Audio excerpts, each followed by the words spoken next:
Vamos lá, meus irmãos, continuando aqui, nosso 11º dia de aula de Religiões Comparadas 1 e 2, nosso segundo bloco, estamos tratando sobre os Mormons e as nossas aulas são gravadas. E sendo hoje o último dia de aula, né? Então vamos lá, continuando aqui falando ainda sobre a doutrina dos Mormons, e agora a gente está fazendo aquele contrapeso, mostrando o que eles pensam sobre as doutrinas fundamentais sobre Deus. Agora vamos falar sobre Jesus, a concepção mórmon sobre Jesus. Leia para nós, pastor Johnny, por favor.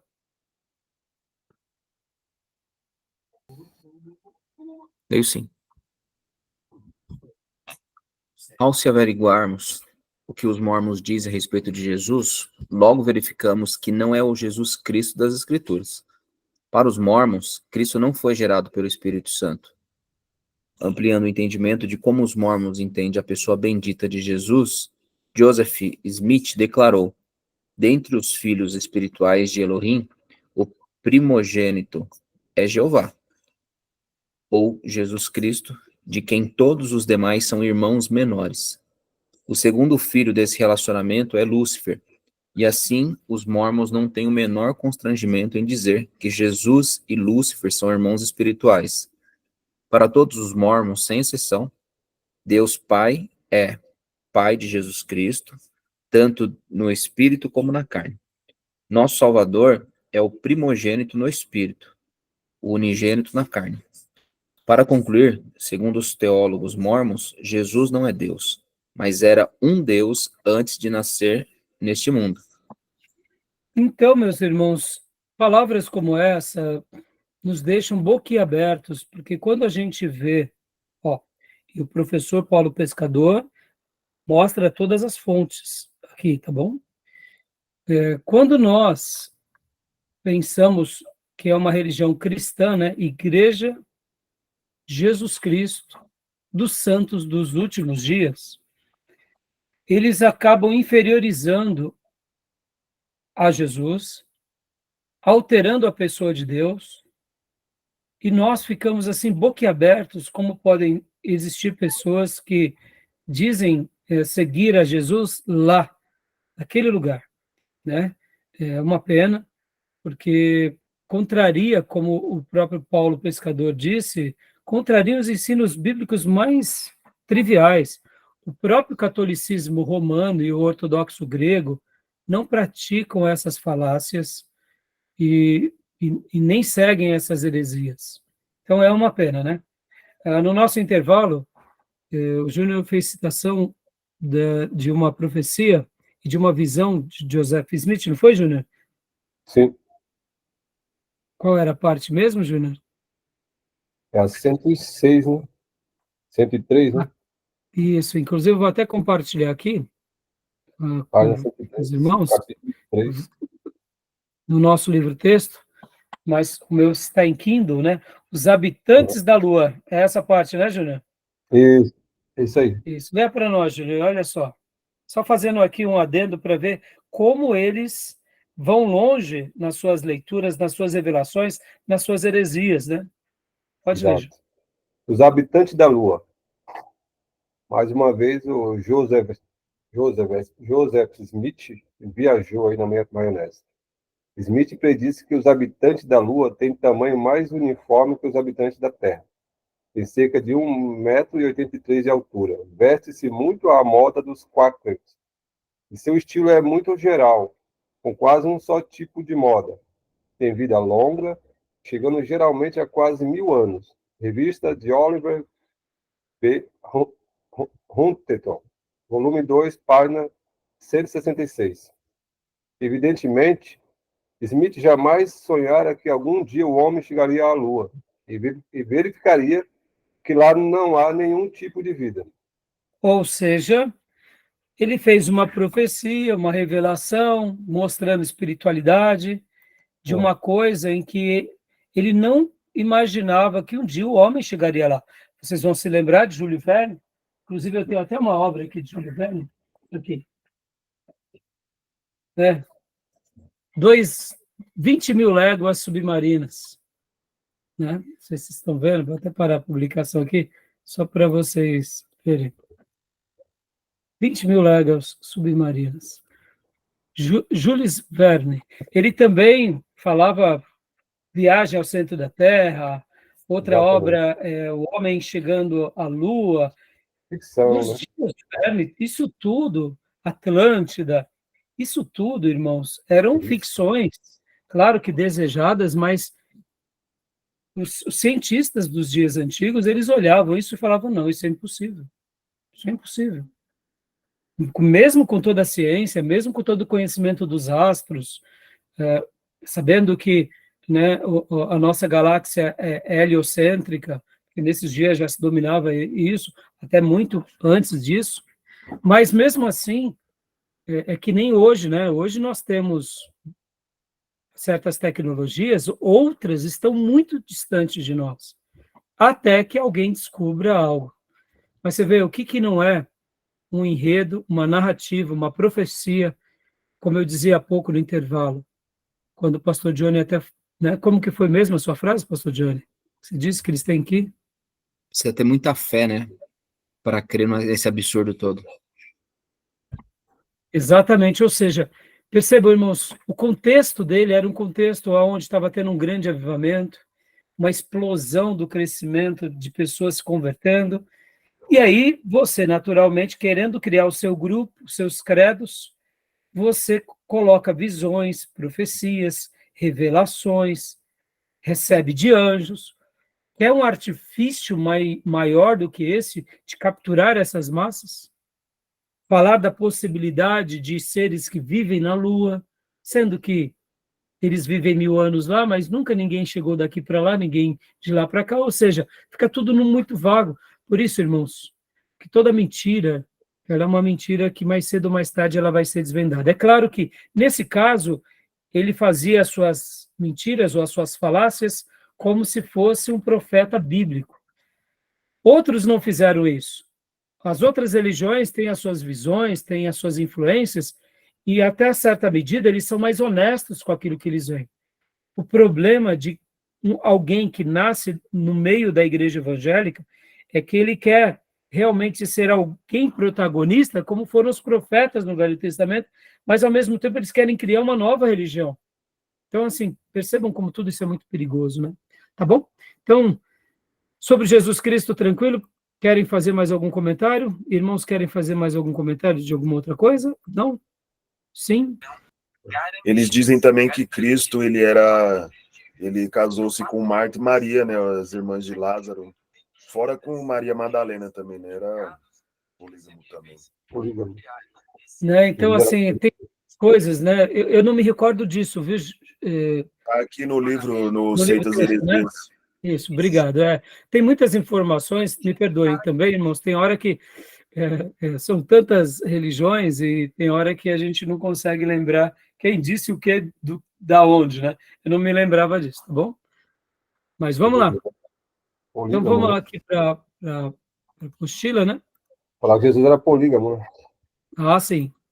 Para sustentar o que era A o poligamia deles, né? deles, né? Exato. Agora sobre o Espírito Santo, irmãos, vamos lá. Lê para nós, Gil. Os mormons ensinam.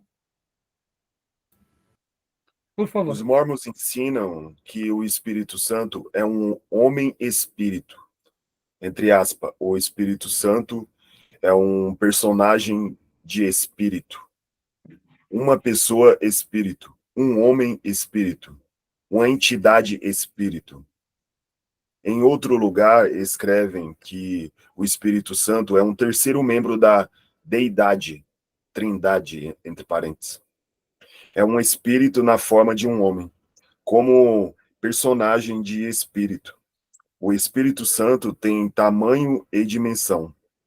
Nossa. Quão triste é ler e saber que alguém trata a bendita pessoa do Espírito Santo com tamanho traje. Tão triste quanto é saber que tem gente, e não pouca, que acredita nessa loucura, fruto de delírios satânicos. E não só isso, pela sua linguagem parece compartilhar das mesmas crenças de um cristão, verdadeiro, que segue as Escrituras. Usam os termos Jesus, Espírito Santo, Trindade, Porém, a determinação final depende de como se definem seus termos.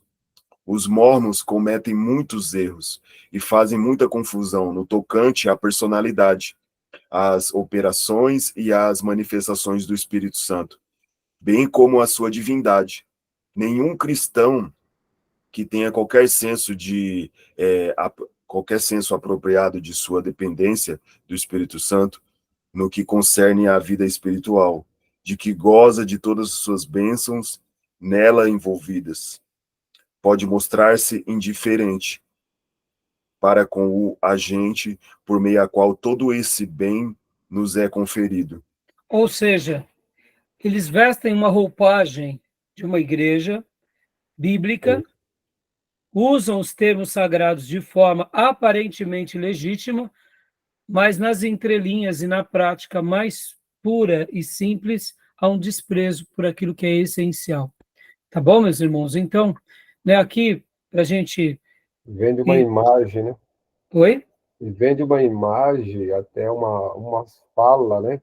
Que parece que está em harmonia com o cristianismo, e não é nada disso. Exatamente. Então, sobre a Trindade, né, como vimos até aqui, a concepção mórmon sobre Deus, o Pai, Deus, o Filho e Deus, o Espírito Santo, é totalmente divergente das Escrituras. Porém, deve-se ter um cuidado especial quando se fala com os missionários mórmons sobre a questão da Trindade. No primeiro momento, esses jovens bem educados, que evangelizam o dia inteiro de casa em casa, dirão que também compartilham da doutrina da Trindade, o que poderia deixar um neófito confuso ou até mesmo imaginar que esses irmãos compartilham da mesma fé. A verdade é que, desde a sua origem, seu fundador insiste em ensinar sobre a pluralidade dos deuses. Em um dos seus sermões, disse ele: pregarei sobre a pluralidade dos deuses. Escolhi este texto precisamente com esse objetivo. Sempre declarei que Deus é uma pessoa distinta, Jesus é uma pessoa separada e distinta de Deus, o Pai e que o Espírito é Deus, uma pessoa distinta, e o é Espírito. Estes três constituem três pessoas distintas e três deuses. Ou seja, ele faz uma salada imensa. Ensinamentos dos presidentes, Igreja do Mórmon, e aqui a gente vê, né, mais um ensino. Tá bom, meus irmãos? Então, aqui a mesma coisa vai acontecer sobre a doutrina do pecado, né? Eles divergem também sobre essa questão, né? O pecado é uma ofensa contra a santidade de Deus, além das suas consequências no mundo. Falando sobre a queda de Adão, os mormons consideram que ela foi benéfica para a humanidade, conforme pode ser verificada na transcrição. Quando Adão foi expulso do jardim do Éden, o Senhor impôs uma sentença. Algumas pessoas têm considerado essa sentença como terrível, pois não foi uma bênção. Ou seja, é tão assim, é tão cômico, né, irmãos? Porque a gente sabe que nós estamos aqui, que Jesus veio realizar uma obra porque o homem pecou, o pecado original arruinou, né? E olha só o que ele diz aqui, no livro dos Mormons, que para nós, Mormons, é o mais correto, no livro de Mormon, que para os Mormons é o mais correto que existe, porque para eles, o livro dos Mormons é a grande revelação de Deus, como se fosse a espírita, ou mesmo do Islã, que é a grande e última revelação, Isso, né? Exatamente. Para eles, acima da própria Bíblia, né? Joseph Smith escreveu: algumas pessoas acreditam que Adão e Eva cometeram um sério pecado quando comeram do fruto da árvore do conhecimento do bem e do mal. Todavia, as escrituras dos últimos dias nos ajudam a entender que a queda foi um passo necessário para o plano de vida e uma grande bênção para toda a humanidade. Devido à queda, somos abençoados com corpos físicos, como se lá no Éden não tivesse, né? Com o direito de escolher entre o bem e o mal e com a oportunidade de ganhar a vida eterna. Nenhum desses privilégios poderia ser nosso se Adão e Eva houvessem permanecido no jardim. Após sua transgressão, jamais teremos tido semente, jamais teremos conhecido do bem e do mal, nem a alegria da nossa redenção, nem a vida eterna, que Deus concede a todos os obedientes. Aí vem aqui o escrito, né, que está em Moisés 5:11. Meus irmãos, cada Ah, coisa que nos... É só uma pessoa que não lê as escrituras, né, irmãos? eles compartilham da mesma concepção dos kardecistas. Os kardecistas dizem que a desobediência do casal foi uma libertação de Deus, porque eles teve a liberdade de escolher o bem e o mal. Mesma concepção dos kardecistas. Em proporções diferentes, né? Mas, Exato. assim, Mas, nas suas devidas proporções. Mas é isso claro, aí. claro. E assim, sabe, irmãos, é tão vexatório. Então quer dizer que Gabriel, Miguel, eles são infelizes, né? Porque são seres espirituais que não tiveram a opção da escolha e também não têm corpos. Ou seja, não conhecem a Bíblia, né, irmãos? Então é lamentável, né? Aí Agora, vai vir aqui a concepção também sobre a salvação. É óbvio que nesse pano de fundo, a salvação já não estará mais atrelada apenas a Cristo, e sim aos credos que você segue sobre eles, né, irmãos? Porque se de fato eles crescem na Bíblia como nós cremos, não precisariam desses seus livros, né? Então, leia para nós, pastor Johnny, por favor.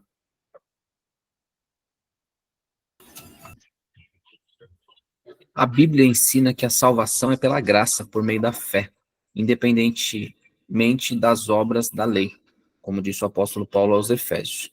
Porque pela graça sois salvos, por meio da fé, e isso não vem de vós, é dom de Deus. Não vem das obras para que ninguém se glorie. Efésios 2, do 8 ao 9.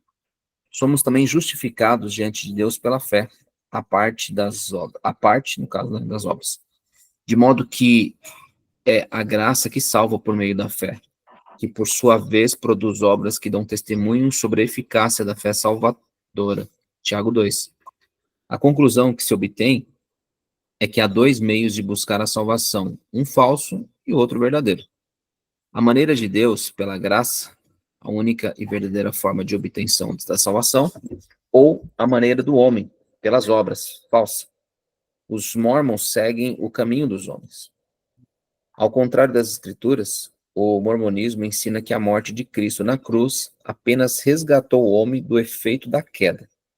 A expiação de Cristo, segundo os mormons, garante o que eles chamam de salvação geral, o que levará todo mundo, indiferentemente de terem aceitado Jesus Cristo pela fé ou não. A ressurreição, como se lê, a extensão da expiação é universal e se aplica. Só um Pois não, minutinho, pastor. Pronto, está aqui. obrigado. E se aplica igualmente a todos os descendentes de Adão, até o incrédulo, o pagão e a criança que morre antes de chegar à idade de responsabilidade. Todos são remidos das consequências individuais da queda. Dá uma pausa aqui, pastor. Perceba, assim como os testemunhas de Jeová aniquilam o inferno, eles, de uma forma indireta, também estão aniquilando o inferno e, ao mesmo tempo, estão inferiorizando a obra expiatória de Jesus e estão proporcionando um caminho doce para todas as pessoas, porque sejam elas cristãs ou não, até o incrédulo ou o pagão ou a criança, eles podem ter ali uma chance, né? Então, continua para nós. a porta aberta para todos. Aí. De certa forma, a religião deles e todas as outras, né? Se a expiação é universal, É verdade. faz sentido a religião. Exatamente. Ele fala só livre do efeito da queda, né? O resgate, apenas o resgate do homem como o efeito da queda. Olha que absurdo. E essa frase é bem interessante, né, irmãos? Ó, a extensão da expiação é universal e se aplica igualmente a todos os descendentes de Adão, ou seja, está todo mundo salvo. Exatamente. Até o incrédulo e o pagão e a criança que morrer antes de chegar à idade da responsabilidade, todos são redimidos das consequências da queda. Por quê? Porque já que Jesus fez a sua expiação, ela é geral, é para todos. Então, quer uma religião melhor do que essa? Então, continua, pastor, por favor. Joia. A expiação de Cristo não é aceita pela fé. A bênção da redenção dos pecados individuais, apesar de estar ao alcance de todos, depende, não obstante, do esforço individual. Ido em página 88. Ou seja, é alcançada por mérito, conforme está escrito na terceira regra de fé. Abre aspas. Acreditamos que pela expiação de Cristo pode ser salvo todo o gênero humano, por obediência às leis e mandamentos do Evangelho. Fecha aspas. Evangelho aqui citado não são as boas novas de salvação anunciadas por Jesus, mas sim as ordenanças que a Igreja Mórmon impõe a seus fiéis, como o batismo pelos mortos e o casamento para a eternidade. Ou seja, então, em tese, quando uma pessoa quer realmente ser um mórmon, tem que seguir os livros que foram dados para Joseph Smith pelo Anjo Moroni, que são aqueles que nós vimos. Seguindo aqueles livros, naturalmente, você segue as ordenanças da igreja, você faz os batismos pelos mortos e a ideia do casamento para a eternidade. Dessa forma, você está salvo. Mas está salvo na perspectiva deles, para quê? Para renascer como um Jesus numa outra terra, para ser um Deus um dia. Mas aqueles que também nessa terra aqui não forem mormons, não tem problema, Jesus morreu por todos. Então, e aí é assim, meus irmãos. Vocês veem como é perigoso, né? Ó, olha só que eu gostei muito dessa conclusão do professor Paulo Pescador. Dentre as seitas classificadas como pseudo-cristãs, o mormonismo certamente é a mais terrível. Basta comparar o que está escrito na capa do livro Mórmon, outro testemunho de Jesus Cristo, com o alerta deixado pelo apóstolo Paulo a todos os verdadeiros crentes, né? Mas ainda que nós mesmos, ou um anjo do céu, vos pregasse outro evangelho, além do que já vos pregamos, seja nada. Como antes temos dito, assim agora novamente o digo. Se alguém vos pregar outro evangelho, além do que já recebeste, seja anátema. Gálatas 8, 1 a 9. Ou seja, mesmo com essa advertência de Paulo, eles estão tão cegos como está em 2 Coríntios 4, deixa eu ler o texto. 2 Coríntios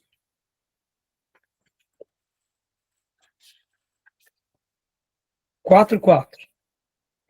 O Deus deste século cegou o entendimento dos descrentes para que não vejam a luz do evangelho da glória de Cristo, que é a imagem de Deus. Ou seja, só esse texto seria o suficiente para impedi-los de seguir avante nessa religião tão danosa. Tá bom, meus irmãos? Beleza? Então, agora, alguma pergunta, algum acréscimo sobre o livro-texto também?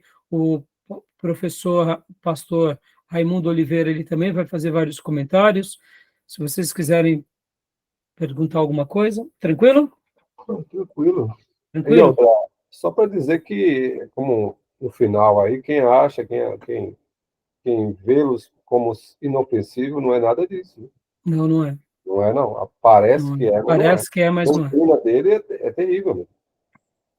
E o pastor Augusto Nicodemos, falando sobre os adventistas, porque ele também classifica como uma seita, no entanto, olha que interessante, o próprio pastor Augusto Nicodemos fala assim, que eles são multifacetados.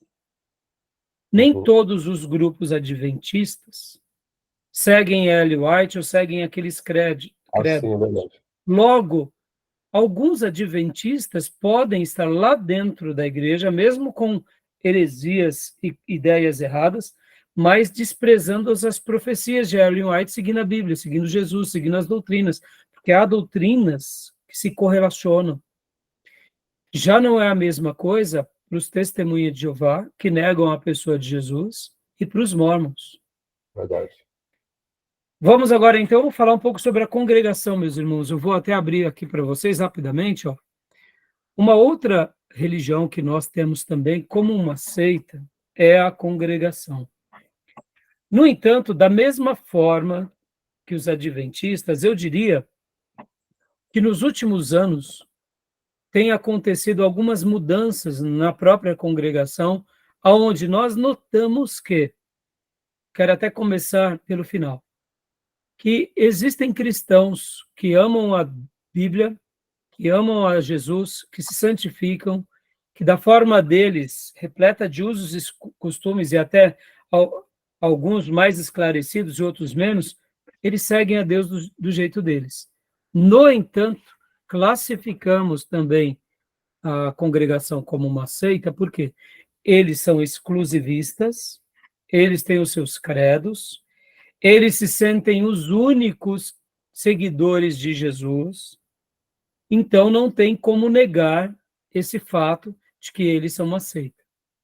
Por outro lado, nós ainda determinamos que eles são uma seita, porque é bem simples.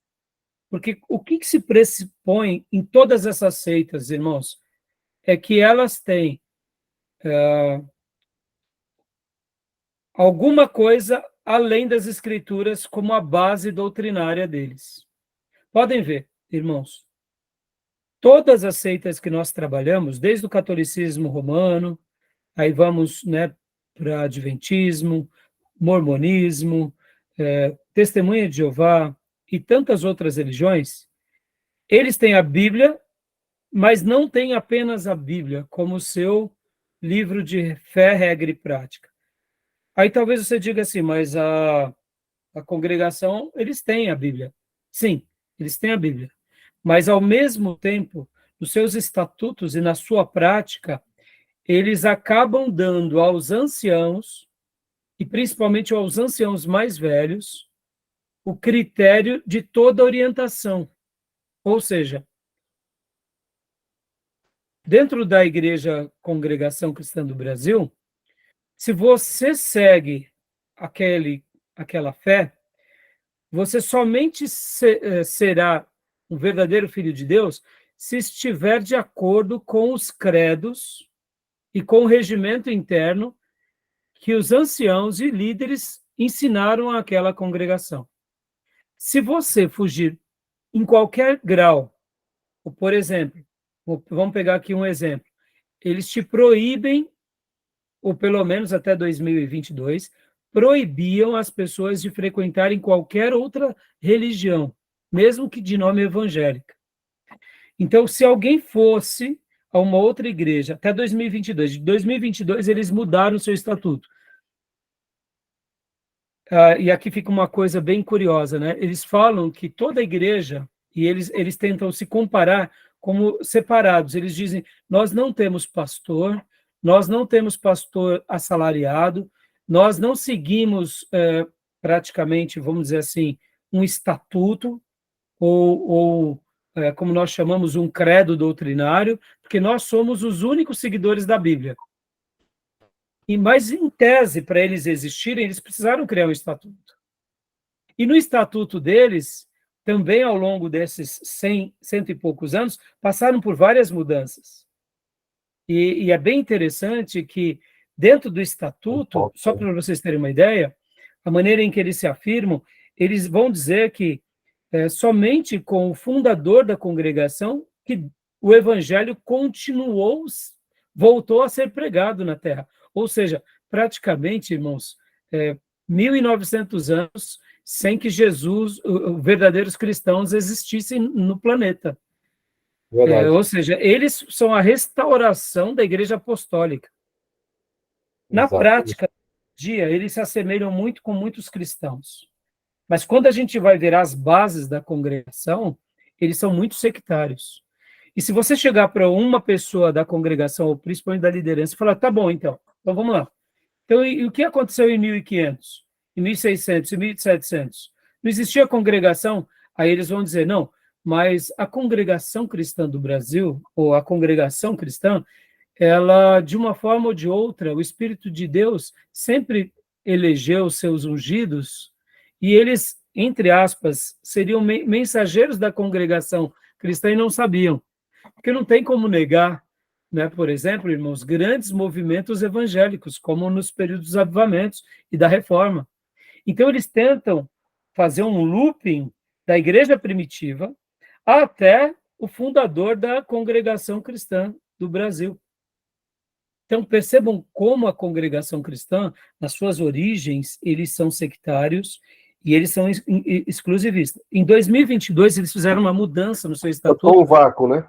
Eles dão um vácuo. Olha só o tamanho do gap, né? Mas aí, para justificar esse gap, eles vão falar, não, o Espírito Santo de Deus nunca desamparou. Eram servos de Deus. que estavam aí, que eram, vamos dizer assim, trabalhavam para o Deus da congregação. Mas eles estavam meio cegos. É como se fosse isso. É uma loucura. Em 2022, depois da pandemia, por que 2022, irmãos? Logo na pandemia, houve um êxodo imenso da congregação para muitas outras igrejas. Porque qual é os fundamentos deles? Dentro do seu... Deixa eu abrir aqui para vocês. A gente não vai ter tempo de ler, tá bom, irmãos? Todo o material, mas eu vou publicar, vou compartilhar aqui para vocês o link agora no nosso canal do seminário, para depois vocês lerem, tá? Estou compartilhando agora, inclusive, tá bom? O Estatuto da Congregação Cristã do Brasil. Está aqui. Tá bom? Esse é o Estatuto. Né? Então, você vai ver aqui, ó. Olha só, ó como eles começam. O Senhor iniciou sua obra no Brasil por um seu servo, em junho de 1910. Ou seja, antes de 1910, não tinha obra do Senhor. Né? Então, assim, sem denominação alguma, porque eles consideram como se fossem literalmente discípulos dos apóstolos, propagando-se, todavia, rapidamente por intermédio dos seus crentes, desde então, chamados por fé em nosso Senhor Jesus Cristo.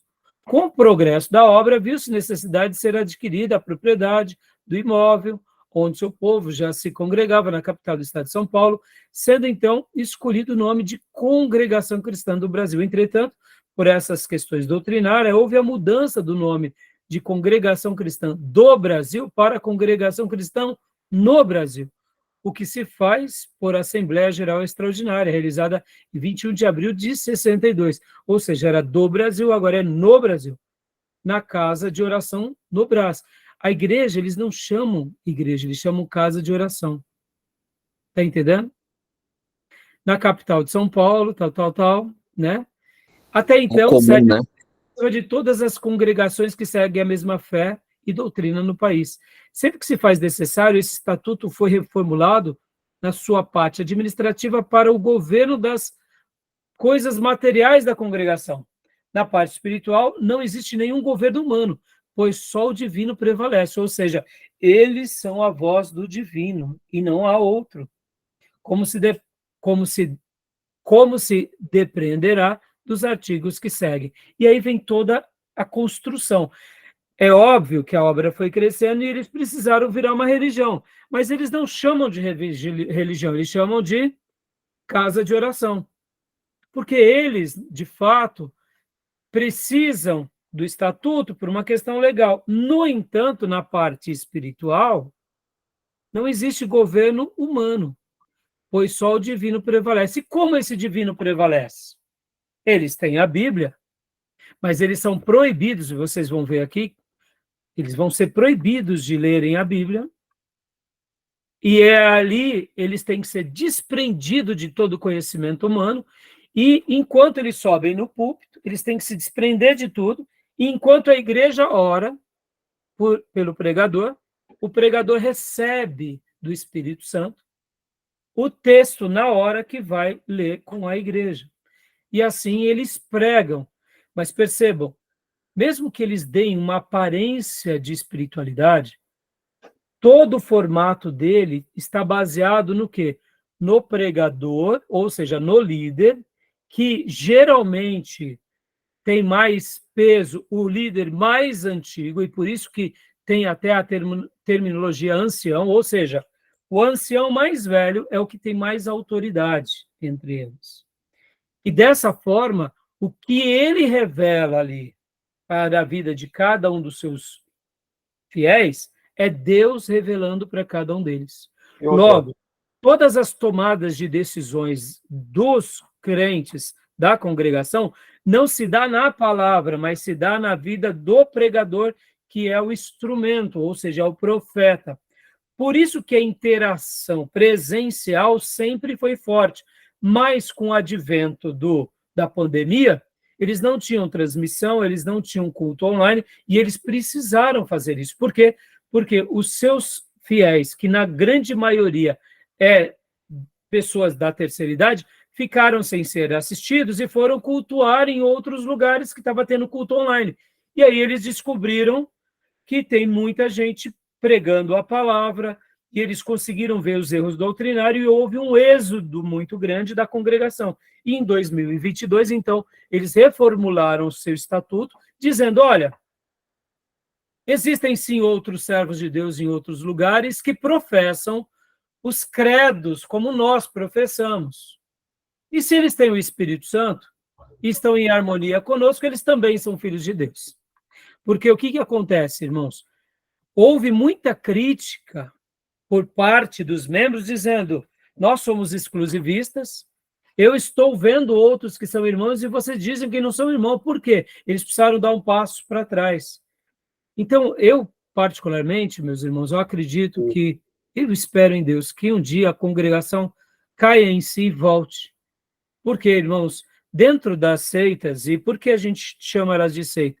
Não é porque nós não vemos, e como eu disse na abertura do assunto sobre eles, tem pessoas que lá vão crer na Bíblia Sagrada, vão crer em Jesus, vão fugir do mundo, vão se santificar e vão buscar uma vida piedosa. Mas, infelizmente, todos os panos de fundos que os envolvem e as doutrinas, segundo eles, que não são doutrinas, são os usos e costumes, as regras, acabam atrapalhando a grande maioria deles. Por exemplo, a questão do véu, a questão das proibições, a questão de você tem que estar debaixo de uma autoridade, e se você fizer alguma coisa contra eles, você está indo contra Deus. Você não pode questionar a palavra do profeta, muito menos do ancião, porque você está questionando Deus. Então, eles acabam sendo muito opressivos. Então, depois, com mais tempo, leiam, né, todo o estatuto, e vocês vão ver, olha aqui, ó, no capítulo 3, eles falam anciães. Eles trabalham como anciãos e anciãs. E aí eles vão mostrar que esses anciães são pessoas ungidas por eles e levantadas por Deus para a condução do trabalho. Os cooperadores são aqueles que cooperam nos trabalhos. Então, eles vão dar ordens, por exemplo, vocês, os homens, têm que usar terno. Se você toca na orquestra, não pode ter barba. As mulheres são obrigadas a usarem o véu. O véu acaba tendo um significado não só de piedade, mas também quase que de misticismo. Então, ao mesmo tempo, por exemplo, a questão da ceia. A ceia, eles fazem uma ceia, e não é muito claro, mas, ao mesmo tempo, eles creem meio que numa consubstanciação e numa transubstanciação, quando sobram os elementos da ceia, já que aquilo representa o corpo e o sangue de Jesus, eles enterram. O que mais, Júlio? Ele não pode ser tocado. Tem toda uma coisa assim, muito, né, mística. E aí, meus irmãos, eles mostram muito que, por exemplo, né, eles tentam se emancipar de nós, no sentido assim, nós não temos pastores, porque todos esses outros são instituições humanas, pagãs, ou que se desviaram da verdade. E aí, dentro disso tudo, eles criam ali os seus, vamos dizer assim, os seus regimentos, os seus estatutos, e com uma aparente forma de piedade, entendeu? Mas, como eu disse e repito, irmãos, diante de tudo, eles ainda, no meio deles, você vai notar que vai ter crentes, pessoas que seguem a Deus. Mas, por exemplo, na última reunião do Concílio da Igreja Presbiteriana, eles determinaram que a congregação também estava... Vocês estavam vendo aí o estatuto? Sim. Tá, né? Eles falam que a congregação ela está dentro da categoria das seitas, por causa dessas visões exclusivistas, fechadas. Eles não aceitam uma pessoa de uma outra igreja. Se você for ir para a igreja deles, você tem que se batizar. Ou seja, eles negam qualquer outra relação de irmandade em pé de igualdade. Eles não convidam outros irmãos de outras igrejas para pregarem, né? Então, assim, depois eu vou...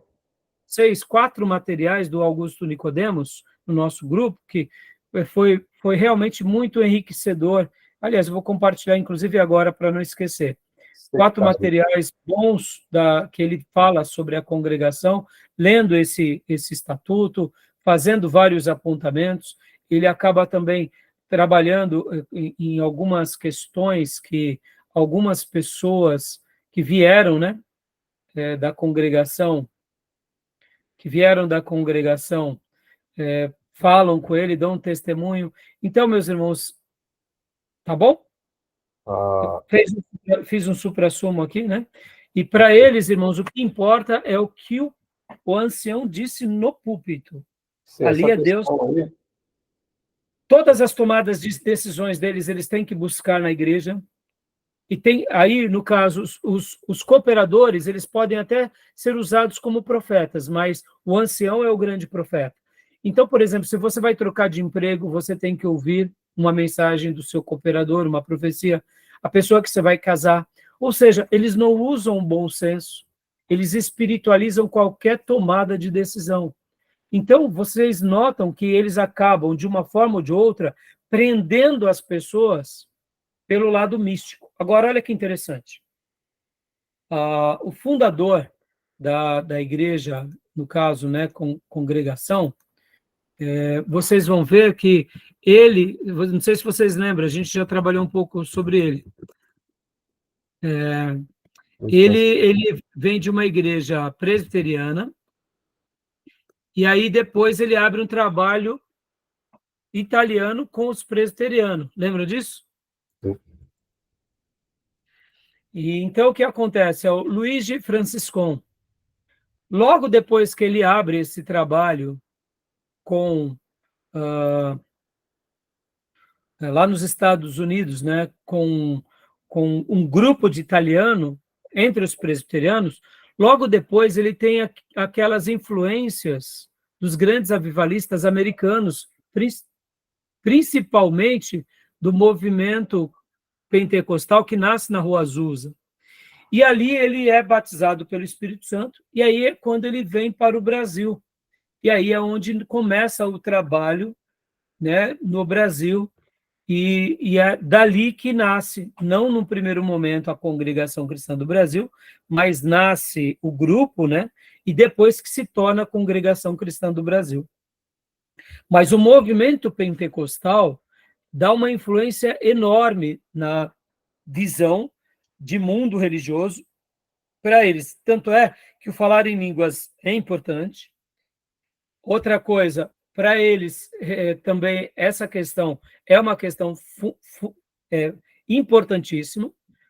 Se a pessoa não fala em línguas, não teve uma experiência do batismo com o Espírito Santo, ele não tem, vamos dizer assim, né? Eles acabam não sendo ministros importantes no colegiado. Né? Tem o tempo como sagrado também. Como? O tempo como sagrado. Ah, sim, sim, claro. Eles vão ter várias práticas, irmãos, que nós não concordamos. Por exemplo, o templo é um lugar sagrado, porque, pensem bem, irmãos, concorda que é ali onde os profetas falam com eles? Então, outra coisa também, a questão do rebatismo. É muito frequente uma pessoa se batizar por emoção. É muito frequente a pessoa passar por vários rebatismos. Então, percebam que eles, no que se diz respeito às doutrinas, eles são muito fracos. Outra coisa, Batismo a questão salva. também... Batismo para ele salva. Batismo é como se fosse o selo da salvação, né, Júnior? É um selo da salvação. Então, assim, eles fazem uma confusão muito grande e uma miscelânea muito grande em todos os seus quesitos. Mas a gente não pode negar também, meus irmãos, sendo franco e coerente, que eles não evangelizam também, né, pastor? Também não, porque lembra a base dele? Qual é a base dele? Não é presbiteriana? Sim, sim, sim. Então, dentro dos presbiterianos, ele foi muito influenciado pelo calvinismo, concorda? O salvo vem, né? O salvo vem, né? Os salvos vêm. Só que, olha só, os salvos vêm, mas perceba que na maneira em que eles fazem o proselitismo deles, eles vão àqueles que estão se despertando para a religião, né? É bem curioso. Eles não evangelizam, mas na hora que eles sabem que uma pessoa começou a se despertar para as questões religiosas, eles se encostam. Exatamente. Entenderam? O livro E vai aí, dizer que eles usam como base o texto de Mateus 6:5, né, que fala de hipocrisia, né? Os religiosos vão para as praças orarem e tal, essas então. coisas. Mas eles E pegam um texto fora de contexto, né, Dil? Ali a praça uma fala orar e não interpretação pregar. muito grotesca. Fala, Júnior, o que você ia dizendo, Júnior? Fala que na praça orar e não pregar. É. Eles distorcem. Então, e aí, olha que contrassenso. Qual era a igreja de Jesus, né, irmãos? Exatamente. Qual era a capela do nosso mestre? A capela do nosso mestre não era outra coisa senão o quê? A rua. A rua. A rua. E os apóstolos? A mesma coisa. E esporadicamente sinagogas e templo. E o Né? que acontece é que eles, como nós temos em comum, essa questão do clubinho, o clubinho social em que ninguém mais sai para a rua para atrás dos perdidos. Crente, igreja que prega para si mesmo. Faz um evento, faz um churrasco, a igreja está pregando para ela mesma. Sim, sim. E eles Esse é um problema muito sério, né? Até porque, Júnior, você vê que a igreja, na realidade, ela virou um grande grupo, como se fosse um clube, né? Onde você vai ali massagear o seu ego, ouvir o que você deseja, pode ver. Né? A gente não chegou nos neopentecostais, mas qual é a característica dos neopentecostais, se não essa, né? Até fazendo aqui um contraponto, já aproveitando, meus irmãos, quando você pega o estatuto aqui da congregação, a gente vai ver várias coisas que a gente não concorda. Mas se nós tivéssemos aqui, né, vamos dizer assim, como acontece com toda igreja, né, bíblica, quando você pega uma igreja bíblica, deixa eu pegar aqui para vocês, deixa eu pegar onde está. Onde está? Quando você pega uma Bíblia, né, uma Bíblia clássica, ou você vai ver no que cremos, a Igreja Batista, os fundamentos doutrinários, o que creem os presbiterianos, né, as doutrinas. Quando você pega os neopentecostais, por exemplo, a própria Universal, você vai ver que, irmãos, você assina embaixo. Só que a prática deles é mercantilista, demagoga e usurpadora. Eles têm uma roupagem de uma igreja bíblica, mas na sua prática eles acabam trazendo a igreja como uma rede multinível eclesiástica, onde eles buscam a riqueza e falam a linguagem do que as pessoas querem ouvir e não estão preocupados em nem discipular e nem viver a verdadeira verdade. Então, assim, percebam que, olha que paralelo, né? Que paradoxo. O regimento interno dessas igrejas, ou melhor, os credos, né, doutrinários, os estatutos doutrinários, são aparentemente bíblicos. Isso nos faz lembrar aquela frase de lobos com vestes de cordeiro. Já no próprio organograma da própria Congregação Cristã do Brasil, a gente já vai notar várias falhas, né? Essa de estudar, por exemplo. Só para vocês terem uma ideia, eles vão ser favoráveis no estatuto que as pessoas estudem nas suas profissões, estudem com relação à sua vida acadêmica e profissional, mas não pode estudar a Bíblia. Olha que contrassenso. Porque Deus vai usar quem? O pastor, o profeta, naquele ambiente sagrado para instruí-los e guiá-los pelo Espírito. Ou seja, foge a Bíblia, né? Porque a Bíblia diz para a gente estudar. Exato. Eles ignoram a palavra escriturística, né? Sim. Que vale mais ao que o homem fala ali, ó. A pseudo-revelação, né? Exatamente. Então, meus irmãos, olha, eu estou publicando aqui no livro, o texto também vai falar sobre a congregação, né? Então... Isaías, João 5,39, examinar a escritura que cuidais e nela vida eterna. Exatamente. Examinar né? o que? Estudar, investigar. Eu espero um dia, irmãos, que eles caiam em si, essa é a minha oração, e que eles possam nos enxergar, de fato, como irmãos, e ali se ajustarem às doutrinas erradas, porque, irmãos, vamos falar aqui, né, como eu disse, diferente das outras seitas que nós estudamos, a gente, na convivência, a gente vai se esbarrar com alguns da congregação, que vocês vão ver que eles estão lá porque eles quiseram realmente o Salvador, querem ir para o céu, leem a Bíblia, estão ali com certo cabresto, sim, mas mesmo com o cabresto, mesmo sendo ali cegos, alguns já foram até, eu diria, mais esclarecidos. Podem ver que esses que não seguem a cartilha da congregação conseguem até ter uma certa harmonia com outros irmãos, conseguem ver Deus na vida de outras pessoas. Ou seja, é como se Deus estivesse quebrando no meio deles a cegueira, né? Então, voltando ao que falávamos há pouco, a fundamentação dele, doutrinária, é entre os presbiterianos, por isso que vem a doutrina da eleição. Mas a influência que mais os mobilizou é o quê? É a própria pentecostalismo e o avivamento da Azusa. Então, podem ver que eles acabam sendo uma igreja calvinista num formato pentecostal, né? Sim. E aí vem o nosso querido irmão no livro-texto, ele vai trazer todos os aspectos. Tá bom, meus irmãos? Só Podem... uma curiosidade, o pastor Marco Laconato falou que no período que você falou aí da pandemia, que teve esse êxodo aí, conta de ir para a rede social, ele falou que da igreja dele teve mais ou menos 20 irmãos da congregação que foi para lá. Sim. E foi todos convertidos, porque eles não conheciam, eles achavam que a graça era a igreja, e não Sim. o evangelho de Cristo. Eles, inclusive, esse termo, a graça, para eles, está na igreja deles. A igreja deles. Fora da igreja deles não está. Por isso que eles são classificados como seitas, irmãos. Entendeu? E o Supremo Concílio, eu concordo com quase tudo que o Supremo Concílio decidiu na última reunião. Porque o que acontece? A questão do dízimo, irmãos, eles fazem todos os termos, quase como se fosse dízimos, mas eles tiram o termo dízimo, eles trabalham com oferta. O ancião, eles ignoram a questão pastoral, mas o ancião é o pastor, ou seja, eles criam uma nova roupagem. Eles criam uma nova roupagem para dizer que eles são diferentes, entendeu? Então, nomenclatura, né? Só muda a nomenclatura, mas é aquela nomenclatura baseada na cegueira religiosa que querem mostrar que eles são melhores, né, do que os demais. Tem a questão do ósculo santo, né, que eles se cumprimentam com um beijo, etc. e tal. Tá bom, meus irmãos? Alguma dúvida mais sobre eles? Algum comentário? Essa mudança do Estatuto de 2022, houve alguma mudança assim que melhorou ou não?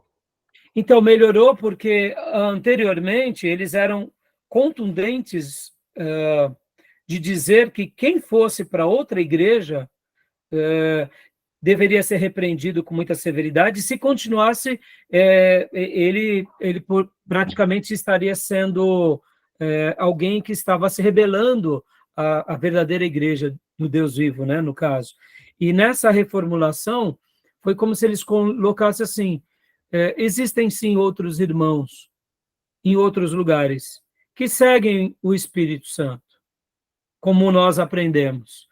Então, não podemos negar que existem filhos de Deus em outros lugares, mas nós... E aí, então, eles fazem tipo uma meia-culpa, mas agora já não pesa tanta mão, mostrando essa exclusividade absoluta.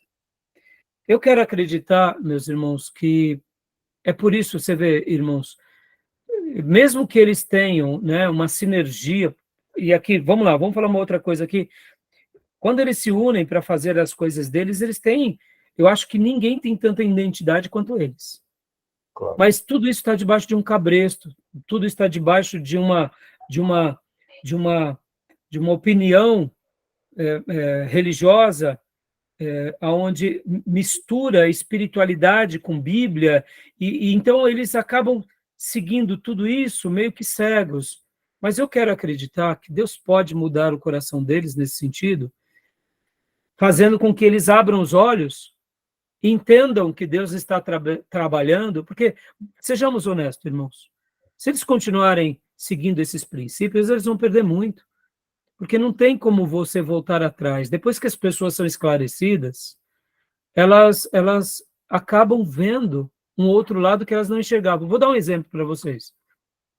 Porque eu sempre tive assim, um certo apreço por alguns irmãos da congregação. Porque lá no pregão, haviam muitos irmãos da congregação. E no primeiro momento, eles eram uma panela fechada, mas depois, eles vendo a maioria dos outros irmãos que não eram da congregação viver Cristo, eles começaram a se abrir e respeitar esses outros irmãos. Só para vocês terem uma ideia, lá no Pregão, nós tínhamos um grupo chamado Igrejinha da Bolsa. O que era a Igrejinha da Bolsa? Eram os irmãos que se reuniam para compartilhar a fé, testemunhos, orações, pedidos. Porque lá no Pregão, como ele era um lugar onde fazíamos as negociações, então ficavam várias rodas. Então, naturalmente, você acaba ficando mais num lugar. E nas horas em que você não estava operando naquela panela de pressão, você ia ficar com seu grupo predileto. Então, lá tinha vários nichos, né? Tinha padaria. Quem era a padaria? Era os maloca, que gostava de pagode, de samba. Aí apelidamos. Onde está fulano? Está lá na padaria. Aí tinha o grupo dos riquinhos, que eram os playboys, os filhos de rico, que ficavam só entre eles, o pessoal ali de Moema, do Itaim, do Morumbi.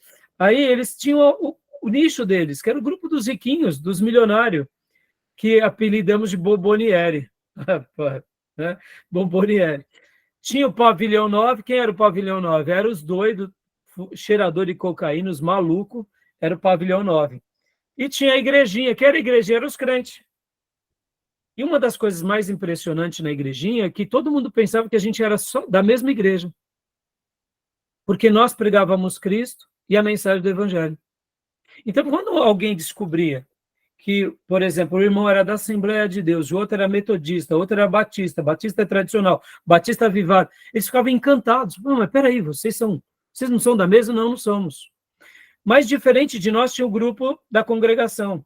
Só que o grupo da congregação era fechado entre eles. Mas, com o passar dos anos, foi meio que natural, eles viram que o pessoal da igrejinha vivia um cristianismo tão singular que eles não podiam dizer que não era Deus na vida deles. E aí eles também se aproximaram e eles também tinham contato conosco. Era um ou outro kamikaze. Era um ou outro que não vinha, por exemplo, nos tratar com respeito. E nós, de contrapartida, passamos a viver com ele em harmonia. Foi uma das coisas mais lindas, irmãos. Então, muitas vezes, vinham os irmãos da congregação lá na igrejinha e vem cá, me tira uma dúvida. Lá na Bíblia, o que está escrito tal coisa? E a gente explicava, e os irmãos ficavam tão felizes por terem tido o entendimento das Escrituras. Então, isso a gente viu muito lá no Pregão. E isso eu digo para vocês, que de uma projeção maior, isso deve acontecer numa escalada, eu diria, até nacional, entendeu? Agora, é óbvio, irmãos, tinha também os kamikaze, aqueles que só enxergavam a congregação como igreja verdadeira e que nos viam como hereges. Isso era fato. Mas aí a gente tinha paciência e sabia lidar. Então, meus irmãos, o que eu queria dizer agora? Voltando ao Supremo Concílio, eles fizeram o quê? Eles determinaram que a congregação aceita. Nisso eu estou de acordo. Só que eu, particularmente, penso assim. O que eles fazem? Para uma pessoa que é da congregação se tornar membro da igreja presbiteriana, ele tem que passar pela classe de catecúmenos, fazer uma profissão de fé e fazer de novo o batismo. Quando chega no batismo, eu sou um pouco... eu vou fechar aqui esse módulo e vou abrir o último módulo e eu vou falar um pouco do meu posicionamento sobre isso. E aqui eu não vou falar somente sobre a decisão do Supremo Concílio da Igreja Presbiteriana, mas inclusive eu vou falar sobre igrejas batistas que praticam o batismo quando vai o irmão da Assembleia de Deus. Eu, particularmente, também sou contra. Então, no último bloco eu falo disso, e aí a gente vai para as últimas tomadas de decisão. Tá bom, meus irmãos? Tudo bem até aí? Sobre a congregação? Até aí, tudo bem? Querem falar mais alguma coisa para a gente finalizar? Alguma coisa, só um pouquinho a acrescentar. O professor Antônio Fonseca, da Instituto Cristão de Pesquisa, ele falou que, no que tange a mudança do estatuto, a mudança foi ruim no tocante à palavra de Deus para eles, que antes eles acreditavam na palavra de Deus, e depois do estatuto, que se falou dessa mudança, contém a palavra de Deus. Ah, sim. É que, quando eu falei... nos estatutos deles, Júnior, eles já fizeram várias reformulações. Lembra que eles mudaram do nome do Brasil para no Brasil? Sim. Então, algumas décadas atrás, eles diziam que a palavra de Deus, a Bíblia, era a palavra de Deus. Aí depois, numa dessas mudanças anteriores, eles colocaram que a Bíblia contém a palavra de Deus. Foi antes de 2002, né? Aí, não, tiro no pé. Por quê? Percebam, irmãos, se ela só contém, logo precisa do seu profeta, do seu ancião, aonde? Né? Congregação para falar aos membros, E o que que é e o que também, não é. Então, agora em 2022, nessa nova alteração que eles fizeram, Júnior, eu não sei se teve mais alguma alteração, mas pelo que parece, eles mantiveram esse posicionamento do contém, né? contém. Ou Porque seja, é uma a pena que alegação eles dele, estejam agindo assim. a alegação dele para dizer que contém é que quando tem passagem que tem a fala do diabo, ou ação do diabo, não pode ser palavra de Deus. Por isso Então, que mas você vê como a hermenêutica deles é falha, né, Júnior? Na sabedoria divina, Deus usou todos os meios para deixar uma revelação divina. E completa, nessa revelação divina, ela é plena. E a claro. Bíblia vai fazer defesa disso, né? Por isso, irmãos, que de uma forma ou de outra, né, eu diria, oremos, né, por eles, porque Sim, para que eles voltem, né? Porque é muito perigoso. Porque se eles continuarem se enveredando para esses caminhos de contém e de profeta, o que eles podem se tornar daqui a 100 anos? então, Vejamos os adventistas, os exato, testemunhas de Jeová, olha os mormons. E se verdade, amanhã surgir um grande profeta entre eles, o que será desse rebanho? Por isso exato. que, ao mesmo tempo que a gente vê pessoas que estão se voltando à Bíblia, e a gente deve orar e ensiná-los, né, com amor e com firmeza, né, irmãos? Mas Claro. por isso que eu concordo com o Supremo Concílio Presbiteriano, com outras definições de outras igrejas, e eles são uma seita, não tenha dúvida. Eu gosto de chamá-los de uma igreja doente, mas eles são uma seita. Isso é inevitável, tá bom? E aí eu vou falar sobre o que eu discordo do Supremo Concílio, como o que eu discordo em algumas igrejas históricas, tá bom? No nosso último bloco, para a gente encerrar esse módulo aqui de religiões comparadas, tá bom? Mais alguma observação, mais alguma dúvida, meus irmãos? Ô, pastor, Hum. pode falar, pastor Johnny. Imagina, pode não. Eu só ia acrescentar que, como o senhor falou, né, eles espiritualizam tudo, né? Mas Verdade. como eles não têm o costume de pesquisar a escritura, investigar e ler, né, tem a espiritualidade muito baixa, cara, e se entregam facilmente para Isso, as paixões da vida, para o pecado. Eu conheço alguns irmãos lá onde eu trabalho, eles são, assim, extremamente mundanos, sabe? Não são carnais, convertidos. verdade. Espiritualidade muito baixa. E aí E, nós vemos que alimenta o espírito mesmo assim é a palavra. Não tem como ser místico do jeito que eles são, não. e Então, outra e dentro disso, Gil, eles criaram e dentro disso eles criaram uma defesa que seria o seguinte: já que Deus é aquele que chama, por causa da eleição predestinação, eu não tenho que corrigir o irmão, porque é a obra que Deus fará na vida do irmão. Então eu deixo o irmão viver e é Deus quem vai libertar. E o irmão está se acabando no pecado e exato, não há uma correção direta, há uma correção indireta. Então, uma pessoa que é da congregação, e aqui mais um ponto também, isso é um ponto de seitas, de sectários, não importa como você vive ou de que forma você vive, mas se você é da congregação, você está salvo. Então, você não tem a minha crítica, você não tem a minha repulsa, você tem a minha compaixão e a minha complacência. E aí, eu vou te dar uma orientaçãozinha bem doce lá, quando a gente estiver fazendo uma visita ou na igreja, mas, afinal de contas, é a obra de Deus na sua vida e você vai responder para Deus, e eu aceito todos do jeito que estão e tá bom. Ou seja, o lado mais ativo, eles desprezam. Logo, é uma questão doutrinária por causa da predestinação? Sim, mas acaba sendo também o quê? Um laço que as seitas usam, porque se eu não sou corrigido, se eu não sou excluído, se eu não sou advertido, eu vou falar mal dessa religião? Vou nada, eu vou continuar vivendo como eu quero e sou dela. Percebam, mas aí, mais uma vez, foge das Escrituras. Porque mesmo que nós conhecemos outras igrejas, como, por exemplo, né, a presbiteriana, que crê na predestinação, e outros grupos batistas que creem, mas eles têm uma correção ativa, porque ao mesmo tempo que Deus faz certas obras, nós temos responsabilidades e não podemos negar. Então, E aí onde entra o estudo, onde entra a correção, onde entra o desenvolver da fé, onde entra essa compreensão. postura ativa.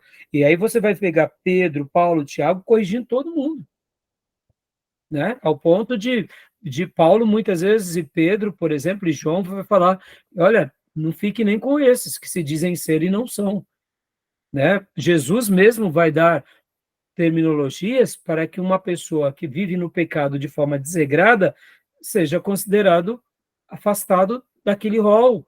Para quê? Para preservar aquela igreja. Então, nisso também ele se assemelha a uma seita. Porque Eles mesmo são, numa igreja presbiteriana, kamikaze, nas doutrinas da predestinação, eles têm uma atitude corretiva. Eles não deixam o negócio degringolar. sim. E outra, Dil, eles são convertidos à instituição. Eu já convivi com eles são convertidos à igreja, à instituição. Lembra disso, eles são convertidos à igreja, à instituição. A referência deles é a igreja. A observação que eu fiz, irmãos, do grupo lá do pregão, não é uma coisa que a gente deve levar em ipsis literis, foi uma realidade. Eu conheço outras pessoas que realmente elas são totalmente convertidas à religião, mas eu não posso negar pessoas que são realmente convertidas a Cristo, né? E assim, diante disso, a gente nota essas duas realidades. Qual é o grande problema, irmãos, de você estar num lugar onde tenha ensinos de homens, que mais cedo ou mais tarde alguma dessas coisas vai te influenciar? Se numa igreja bíblica, escriturística, a gente já sofre bastante contra o mundo, contra a nossa carne para viver a verdade, imagina onde você tem ensinos de homens. Por isso que essas pessoas acabam se perdendo, né? E por isso que a gente é contra isso, né? Tá bom? Beleza, meus irmãos? Algum comentário? Joia. Então, vou fechar aqui para a gente ir para o último bloco.